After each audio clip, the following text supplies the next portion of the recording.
মায়াবিনী সুৰৰ সম্ৰাট,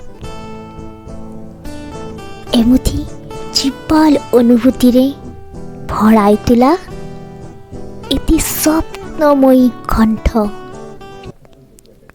যি মোহময়ী সুৰৰ লহৰত বিলীন হেজাৰ হেজাৰ হৃদয়।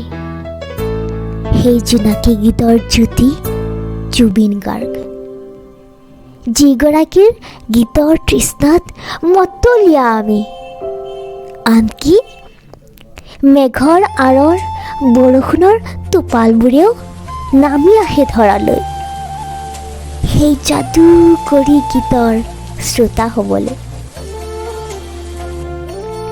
মায়াবিনী গীতৰ সম্ৰাটৰ আঁৰৰ অন্য এক জুবিন গাৰ্গ, যিগৰাকী মানৱ দৰদী, প্ৰকৃতি প্ৰেমী, যাৰ পাখি লগা মনে বিচাৰে সদায় ব্যতিক্ৰম। এই মন পৰশা গীতৰ সুৰত ধন্য আমি অসমবাসী।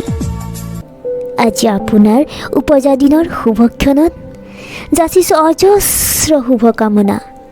ভালে থাকক, কুশলে থাকক আৰু আমাক উপহাৰ দি যাওক চিৰসেউজ হৃদয় পৰশা গীতবোৰ।